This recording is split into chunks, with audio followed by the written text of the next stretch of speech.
mở xuống bên nông taoค่ะđiอยู่น้ำมึงถึงใต้เลยน้ำมึงถึงไทยเนี่ยเนาะเมื่อในวันที่19เดือนที่8ปีอังกฤษ2แห่งปลาย19ค่ะเมื่อในข่าวยาม3 มองในถึงไทยเนี่ยเนาะมาพบมาญากันนะครับใจหยัดหนุ่มเนี่ยเนาะมีข่าวยามโตตันเนี่ยเนาะก็มาลัดลองการบ้านการเมืองกันแท้งเนี่ยเนาะก็เพราะว่าการบ้านการเมืองเฮาคานั้นนี่มันเป็นรองใหญ่เนี่ยเนาะเฮาคาโดไลอ่อนกันเห็นหูกูก็กูกวนเนี่ยเนาะพี่น้องสาวเคยในเมืองสันดอยจึงแต้วค้าเนี่ยที่อยู่ในเมืองจึงใต้ก็ดีอยู่ในเมืองจึงไทยก็ดีอยู่ต่างวันต่างเมืองกูวันกูเมืองเนี่ยก็โดไลอ่อนกันเห็นหูกว่าทั้งเผยทั้งมันเนี่ยเนาะก็เพราะว่าผู้เขียนเฮาคานั้นเนี่ยมีไว้ตั้งนำตั้งหลายเนี่ยเนาะในเมืองจึงใต้สังว่าเฮาคาอ่อนกันเฮ็ดการเฮ็ดงานนอนรับพันดีบ่นตาบ้านเมืองเฮาคาเนี่ยบ่นตาเตเห็นหูการบ้านการเมืองเนี่ยก็เฮาคาเตด้านคึดเจ้าเคอเปิ้นยาวเนี่ยก็เพราะว่าเจ้าเคอเปิ้นนั้นเนี่ยเปิ้นเห็นหูการบ้านการเมืองกันกูวันเนี่ยเนาะเปิ้นเห็นหูลองตาเตพร้อมโฮมกันเนี่ยเนาะกับนั้นได้เนี่ยเฮาคาก็โดไลอ่อนกันเห็นหูลองการบ้านการเมืองกันนำเนี่ยเฮาคาโปเตคิดตันจะเคยปนกว่านั้นเนี่ยเฮาคาโปเตมตกซุ้มเนี่ยเนาะเฮาคาเมื่อไหร่ก็เฮาคามาถ่อมหัวข้อข่าวที่1เนี่ยเนาะซึกมันปล่อยหมักลงใส่เฮิรนก้นบานตีบานกงษาเนี่ยเนาะเฮาคาเมื่อวันที่18เดือนที่8 2แห่งปลาย19ค่ะซึกมันยื้อหมากหลงตกใส่ในเฮิรนก้นบานกงษาเนี่ยเนาะกงษาเตยงาก้นบานใดลูกตายกว่า1ก็นะฮะเนาะเมื่อวานเนี่ยฮะเมื่อวานข่าวยามกลางไหน6 โมงปลายเนี่ยเนาะซึกมันเฮ็ดปางตึกไผ่เหลวเนี่ยเนาะบางตึกไผ่เหลวก็มันมีไผ่มัดตึกเขาค่ะเฮ็ดเอากล้วยนั่นฮะยื้อกองยื้อหมากปุงปังเนี่ยเนาะก็ไม่หมากลงฮะกว่าตกใส่ตีในเฮิรนก้นบานเนี่ยเนาะก้นบานเพราะอะไรตายกว่าทั้งตีเนี่ยเนาะตายกว่ากำเดียวฮะก็มันเป็นหมากลงเนี่ยเนาะหมากกองก็ตายเลยฮะอย่าไปว่าหมากลงแล้วนะขย้อนถามมาในเมืองจึงแต้วคาในเนี่ยเบนตียื้อกองยื้อหมากสู่เจ้าเรียน5เนี่ยเนาะกำซึกลอยมายื้อกำซึกหมานมายื้ออันไหนค่ะมันดีเป็นเนี่ยเนาะมันใจตียื้อกองยื้อหมากสู่เจ้าเรียนนะเมืองจึงใต้ในเนี่ยเนาะเอาค่ะ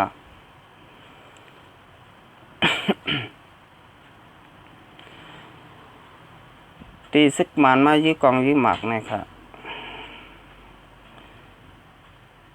เฮ็ดให้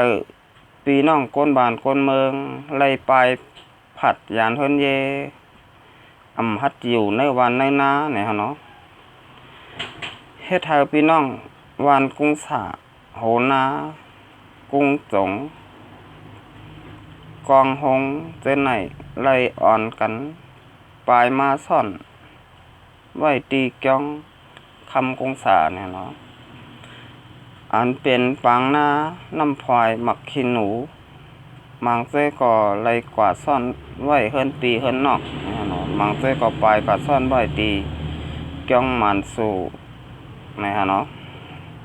อ่อนกันปลายผัดยานเฮิรนเย่เนี่ยเนาะพี่น้องบ้านคงสะฮัดอยู่ หมากหลงตกใส่เฮิรนลุงปลาเก่งบานกุ้งสากุ้งสาเจเวงลาเซลครับและจากหมักเตอร์แมนงาลุง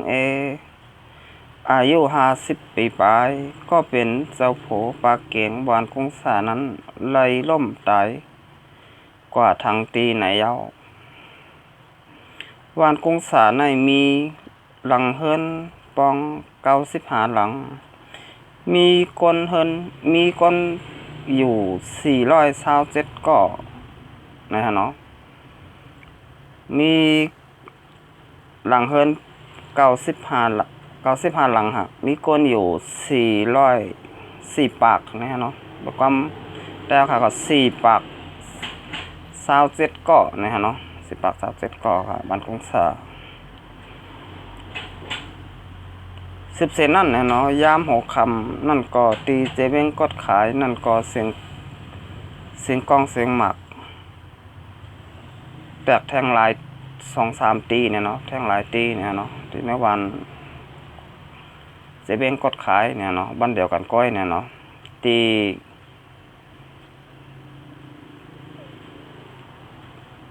บ้านกุ้งสาเนี่ยเป็นกลาง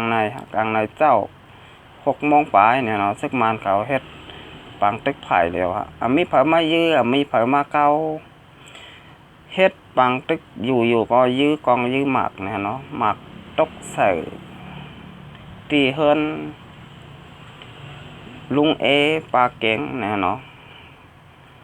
ตกใส่ในเฮิรนแม่นพองยามตีลุงเตไปกว่าไปมากว่ามาเสร็จแล้วหมักตกมาก็ตายกว่ากำเดียวครับพี่น้องกูปันแฮงเปลี่ยนนั้นดีเจอจอมเต้เนี่ยเนาะเปลี่ยนนั้นดีดูพี่น้องเจ้าเคยเมืองสันดอยจึงแต้วค่ะเลยรู้เลยตายกว่าเนี่ยก็ว่าผู้เขียนเท่าคานั้นเนี่ยมันหมึกมันเลิงเนี่ยเนาะเป็นก้นหมึกเลิงเป็นซึกหมึกเลิงเนี่ยเนาะซึกหมึกคึกเลิงนั้นเนี่ยมีไว้ตั้งน้ำเนี่ยเนาะนะมึงจึงแต้วค่ะเป็นเผาละลายเนี่ยนั่นพี่น้องเจ้าเคยเมืองสันดอยจึงแต้วค่ะเนี่ยก็เตะบอลกันได้อยู่เนี่ยเนาะว่ามีซุ่มไหลพ้องเนี่ยเนาะเตียนซึกก้นหมึกก้นเลิงเนี่ยเนาะมีอยู่ในเมืองสันดอยจึงใต้เอาคาเนี่ยเนาะเอาคากำในเอาคามัดเดเพียนตัวทางข่าวข้อที่2เนี่ยเนาะข้อที่2ในเตียนซึกมานเขาแถมแห้งซึกขึ้นมาตีน้ำเมืองจึงได้ปะทองตั้งนำตั้งหลายเอารถถังมาเอาเฮือหมิ่นแมงมีมาตั้งนำตั้งหลายเนี่ยเนาะพี่น้องแต้วคามันก็เตะบอลว่าเตะเป็นร้องดีมันก็เตะบอลมาเป็นร้องไห้เนี่ยฮะเนาะที่แต้มันแต่เนี่ยเนาะซึกมานเขาเตะมีแผนการได้ลองหลายแมวเนี่ยเนาะแผนการที่1เนี่ยเนาะตีเขาเอารถถังขึ้นมาเอาเฮือหมิ่นแบงมีขึ้นมาตั้งน้ำแผนการที่1อาจจะมาเพลแวดซุ่มมวยดีปอทองนะเนาะข้อที่1นะเนาะข้อที่2อาจจะมาเพียวมวยแบบตับซึกจึงได้RCSSSAนะเนาะแผนการที่3ซึ่งมันขึ้นมาเมืองใต้ปอทองตั้งนำตั้งหลายเอารถถังขึ้นมาเอาเฮือหมิ่นแมงมีขึ้นมาเตมาเพียว18ตับซึกซึ่งได้RCSSSAจุ่มเดียวก้อยก็จางเป็นได้เนี่ยเนาะก็ว่าเฮาคาอำล้ำขาดไรเนี่ยเนาะว่ามันเตเป็นมาจังหือเนี่ยเนาะก็ว่ามีฝ่ายฮู้เนี่ยเนาะว่ามันเตเป็นมาจังหือเนี่ยเนาะบ่ได้มาทัดสร้างต้อยเนี่ยเนาะมือก่อนปานปู่ปานหม่อนป้นมาข้าวยำหลาย10 ปีเนี่ยเนาะเมื่อก่อนปานลิกคุมไม้ปางหลงเนี่ยเนาะปานตีพวกยองซานเนี่ยเนาะแต่ตั้งสภาเฮาขาเนี่ยเนาะตัวแทนเจ้าเครื่องเมืองสันดอยจึงใต้เนี่ยเลยลงมือกันไว้ตีเวียงปางหลงเนี่ยเนาะว่าป้ออยู่เมืองโฮมตุ่มครบ10 ปีแล้วเนี่ยแต่เลยพาดออกอยู่เมืองเผาเมืองมันก็ไล่เนี่ยใครอยู่ซ้ำกันก็ไล่เนี่ยเนาะวายเสนั่นเนี่ยเนาะพวกยองซานก็เลยลูกหายตายกว่าเนี่ยเนาะงายื้อตายตีเนื้อปางปุ่มเนี่ยเนาะวายเสนั่นมาหึงนานเนี่ยเนาะพี่น้อง เจ้าคือเมืองสันดอยซึ่งแต้วค่ะพ้องยามนั้นเนี่ยมันมีสภาพปกครองอยู่นะฮะเนาะอันเป็นสภาพเฮาค้าเนี่ยก็ไรพ่วนลองการบ้านการเมืองการศึกสังเนี่ยเนาะก็ว่าเผยก็ฮู้อยู่เนี่ยว่าสภานั้นเนี่ยมีเมนำค่ะมีเมในนำเตะๆเนี่ยฮะเนาะกว่าบ้านใดเมืองไหนในวันในเวงในวันในนาปานมือกุปอกปานสภาก็มีข้าวละยินปานปูปานหมอนเฮาค้าเนี่ยคนเฒ่าเมื่อก่อนเนี่ยรัดนี้เนี่ยเนาะสังว่าเพิ่มกินน้ำท่ามไรเนี่ยเนาะมีลูกสาวหางดีเนี่ยก็เตะแล้วเมื่อเป็นเจ้าผ้าเนี่ยเนาะเตะแล้วเป็นเจ้าผ้าเตะเมื่อเป็นเมเจ้าผ้าเนี่ยสังว่าพอมีลูกสาวหางดีเนี่ยเนาะสังว่ามีลูกสาวหางดีก็เอาก็ฮะทำหางดีเนี่ยเนาะเพราะหางดีเพราะมีพอมีลูกสาวหางดีเนี่ยเนาะก็เอามืออับปันเจ้าผ้าเนี่ยเนาะเจ้าผ้าก็เตียวเฮ็ดเมเนี่ยเนาะกับนั้นได้เนี่ยเจ้าผ้าเมืองสันดอยจึงแต้วขาในเนี่ย บ่นต้องการบ้านการเมืองต้องการศึกษาแลเนี่ยมดเมาแต่จ่อจอมดุกจอมเมเนี่ยเนาะเมก้อนนั้นก้อนไหนก้อนในก้อนนั้นให้เนี่ยเนาะกับไหนแล้วเนี่ยเมื่อพ้องยามนั้นเนี่ยเนาะภายซึกลงปองจึงมานเขาในเปิ้นห่างแฮนไปหยอกค่ะ ห่างแฮนลองสังในห่างแฮนเอ็นแห้งก้นพึกก้นเนี่ยเนาะตาเตะเข้ามาหุบซิมตีเนอมึงจึงแต้วค่ะ มึงน้ำมึงจึงแต้วค่ะตั้งหมดเนี่ยอะไรก็นั้นแหละพอถึงมาวันหนึ่งเนี่ยเราถึงมาวันหนึ่งก็เลยมีเขตเผิกเข้ามาน้ำมึงจึงแต้วค่ะตั้งน้ำเนี่ยอะไรเขตเผิกเข้ามาตีมึงใต้ปอดห้องเนี่ยเนาะก็ไม่เขตเผิกเข้ามาว่าเสียเขตเผิกเข้ามายาวเนี่ยเนาะตั้งไผ่ตับซึกหลงปองจึงมานเนี่ยเนาะไผ่ซึกมานเขาเนี่ยเนาะได้รัดตีสภาพได้ว่า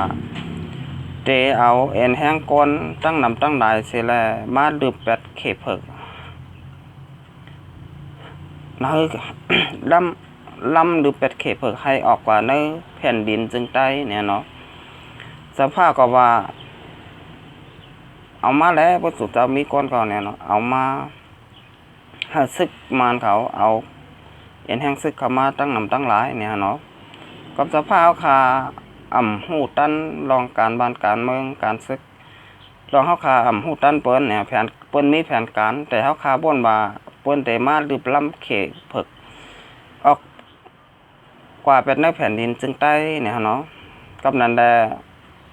สภาพก็ปันขว้างให้ซึกมานเอา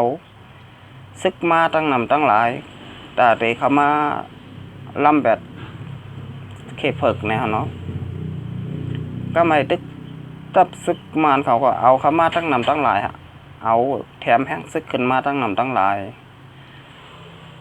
แถมขึ้นมาตั้งนำหลายเจ้าเขามาในเมืองจึงแต้วค่ะพอเขามาตั้งนำตั้งหลายเจ้าเนี่ยเม็ดสั่งหละเริ่มแผนการที่สองแผนการที่สองก็เขตเผิกในมันล้ำอะฮะเขตเผิกในมาเป็นอ้อยหลีเขาเสตีเขาเข้ามาในเมืองสนอจึงแต้วค่ะในนี่มันเป็นแผนการเขาตาเตมาฮุบซิเมามึงสันดอยจึงแต้วค่ะเนี่ยฮะเนาะก็ไม่ก็แผนการที่สามก็ตามมาเนี่ยแผนการที่สามก็ยับเอาเจ้าผ้าเขาค่ะเอากว่าตกขอกก็มีเอากว่าตายก็มีพอยับเลยเจ้าผ้ายาวก็มึงสันดอยจึงแต้วค่ะก็ตกอยู่ในมือตับซึกหลงปองจึงมาแล้วเนี่ยก็เพราะว่าเปิ้นแงบขุนมันก็ยาวค่ะพอแงบขุนเมืองก็อันเป็นคาบานก้นบานก้นเมืองก้นบานก้นเมืองเฮาคาก็เฮ็ดสั่งอะไรค่ะพี่น้องผู้ปันแห้งก็ว่าคุณเมืองเฮาคาอะไรถูกยับกว่าเย้าเนี่ยเนาะอันยับกว่าก็มีอันเอากว่าตายก็มีเนี่ยเนาะกับนั้นแหละ ขย้อนพังถึงเนี่ยเนาะขย้อนผักถึงตับซึกถึงแต่คาเนี่ยเนาะตับซึกถึงแต่คาปอดทองเกาหลีปอดจานเกาหลีโคเขียวโคไล่เนาะให้อ่อนกันห่างแฮนตัวไปห่างขวางมันเนี่ยเนาะเตียนซึกมานเขาแถมแฮกซึกขึ้นมาตีน้ำเมืองจึงได้ปอดทองตั้งนำตั้งหลายเนี่ยเนาะอย่าไปไว้หมอม้างเนี่ยให้อยู่กันให้ไว้สติกันสติมิดิยากันเหมือนดึงสุเจ้ารัดนั่นเนี่ยเนาะให้มีอยู่กันอย่างมีสติมิดิยาเนี่ยเนาะอย่าไปบ่นว่าตับซึกหลงปังจึงมาขึ้นมาตีเมืองใต้ปอดทองไหนเนี่ยเตมารับเตมาหรือแปดตับซึกโอ้ยหลีปอทองจุ่มเดียวก้อยเนี่ยเนาะมันก็เปลี่ยนได้หลายร่องหลายแมวค่ะอาจจะลืมหรือปลาตับซึกของเสียคุณจึงใต้ก็เปลี่ยนได้เนี่ยเนาะกับนั้นได้ใครผักถึงตับซึกเขาคาเนี่ยเนาะ